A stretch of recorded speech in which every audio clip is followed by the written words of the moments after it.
Ok, c'est simple. Donc, qu'est-ce que je fais? En fait, je montre comment est-ce qu'on peut ferrailler, par exemple, une semelle. Ça, c'est quoi? C'est robot structural. Vous voyez? Et je vais vous dire quel est l'élément le plus important quand tu fais le ferraillage d'une semelle. C'est simple. Par exemple, je vais prendre ce nœud qui représente une semelle et que je vais amener dans la partie du dimensionnement. Alors, c'est ça la semelle qui est là. C'est une semelle. Bon, ça, c'est déjà ferraillé.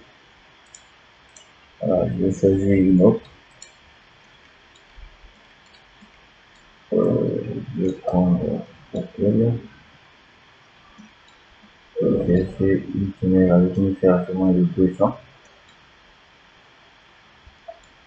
Ok, je vais prendre celle-là, vous voyez, parce que je l'amène. Et voilà, donc, non, c'est celle-là. De ce côté ici, là. Attendez. Bon, je vais ferrailler cette semelle seulement.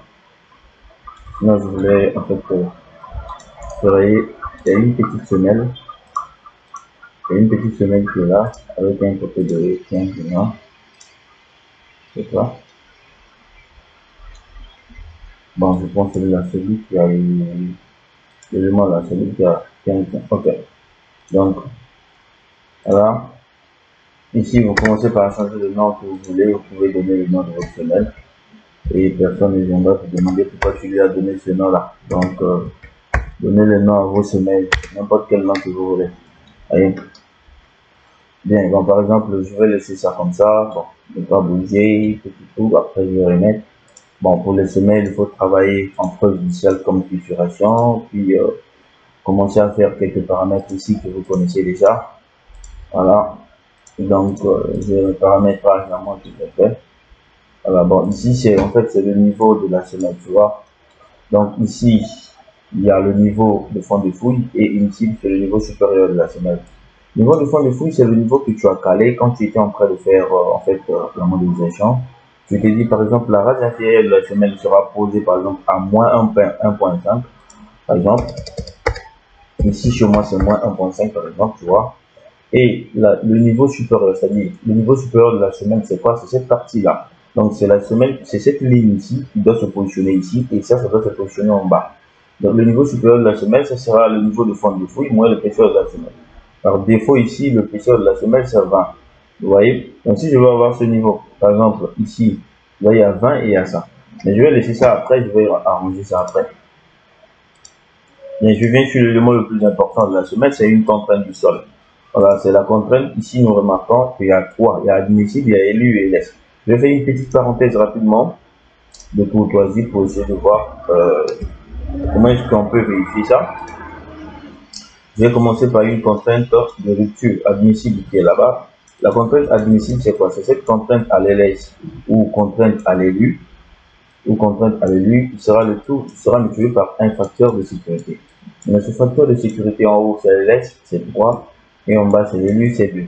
Donc, disons, si on nous donne une contrainte à l'LS, c'est-à-dire une contrainte à l'LS de 1,5 bar, ou bien de 2,5 bar, par exemple, ça veut dire quoi? Ça veut dire que la contrainte admissible là sera 2,5, qui sera, bien bon, prenons 2 bars, qui sera 2 bars multiplié par 3, ça nous donne 6 bars.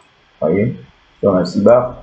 Et à l'élu, on aura 3 bars. Parce que ça sera 6 divisé par 2, ça va donner 3 bars. Donc la contrainte à l'élu, ça sera 3 bars. Donc comment vérifier ça? Je vérifie ça devant vous pour voir que ce sont des trucs qui sont justes. Je viens ici, par exemple, je dis, on a une contrainte admissible de combien? On a trouvé ici 6 bars. Donc je vais mettre une contrainte admissible de 6 bars. 6 bars, c'est 0,6 mégapascal. Donc je vais 0,6 mégapascal et je vais aller laisser pour vérifier si je vais trouver cette valeur de 2 bars et cette valeur de 3 bars à l'élève et à l'élu. Voilà, donc je viens ici, je vérifie à l'élève, je dois avoir en fait voilà, 2 barres à l'élève, voilà, c'est ça 2 barres que j'avais pris comme exemple. et je viens à l'hélice, je dois avoir 3 barres. Voilà, l'hélice, j'ai 3 barres ici, donc j'ai oublié 3 mégapascales. Donc ce sont des trucs qui sont justes, il faut juste connaître pour vérifier. Donc le mot le plus important quand vous travaillez sur les semelles, c'est la contrainte. Donc quand la contrainte est faible, vous avez des grosses sections de semelles, et quand la contrainte est un peu élevée, vous avez des petites sections de semelles. Donc qu'est-ce que je fais? Je lance le calcul pour voir. Voilà, je reçois des problèmes. Bon, disposition des armatures, c'est le 22 qui fait ça. Je vois ici, j'ai ce problème-là, j'ai ce problème-là. Voilà, il me donne une section de semelle de 90 x 90 avec un volume de 90 x 90 avec une hauteur de 25. Voilà. Maintenant, qu'est-ce que je vais mettre? Je peux venir ici, il y a un truc que je vais essayer de voir. Je vais essayer de revoir par exemple. Je vais dire, bon, pour l'enrobage, tu vois, il a mis les enrobages de 5. Je vais mettre 3 par exemple, tu vois. Et puis, je vais calculer. Tu vois. Et là, maintenant, on a juste un problème de disposition. On a ça. Alors, regardez, je vais régler ça rapidement. Ici, H2, vous voyez, H2, c'est ça. Or, H2, par exemple, on n'a pas besoin. On met 0. Et je vais fixer ici, 25, je vais fixer là. Je vais fixer là, je vais fixer là. Voilà, j'ai comme ça et j'essaie de calculer en fixant en fait les dimensions. En fixant, je me retrouve avec ça. Donc, j'ai moins 30. Alors que ça, c'est pas juste. En fait, qu'est-ce qui se passe? J'ai moins 1,50 m de profondeur. Vous voyez, j'ai moins 1,50 m de profondeur.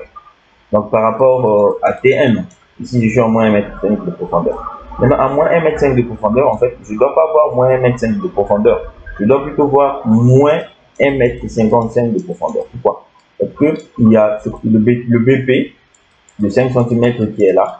Donc, on doit respecter également. Donc, on va creuser jusqu'à moins 1,55 m pour mettre 5 cm de béton de propriété. Et le reste, c'est la rade inférieure de la semelle. Donc, qu'est-ce qu'il faut faire? Donc, je vais gérer le niveau. Voilà, je vais venir ici, moins 1,50 m. Ici, nous avons une épaisseur de la semelle, la épaisseur utile de la semelle de 25. Donc, du coup, j'ai moins 1,25 m également, que je vais appliquer. Vous voyez que la semelle est très bien placée. Que je vais fermer. Quand je calcule, vous voyez que la semelle est bien placée à moins 1,55 m. C'est ce que je viens de vous dire tout à l'heure. Voilà. Maintenant, nous nous retrouvons avec 3 barres. Alors que sur la semelle, sur le poteau de 15-20, parce que ici, regardez, je me retrouve avec 6 barres de 12. Alors que sur le poteau de 15-20, j'ai 4 barres de 12. Du coup, je vais arranger ça directement sur la partie disposition. Je vais changer le nombre d'attentes. Je vais dire que j'ai 4 barres pour attendre. Donc, je vais lancer le calcul pour voir. On a mis 4 barres ici comme les attentes. Maintenant, il y a les armatures additionnelles que je n'ai pas vraiment besoin, que je dois carrément supprimer. Quand je vais supprimer pour voir, je vois qu'il n'y a aucun problème détecté. Et je regarde ma semelle. Voilà, la semelle est coudée. Voilà, c'est une semelle de 90 par 90 avec une fissuration préjudiciable. Voilà, merci beaucoup.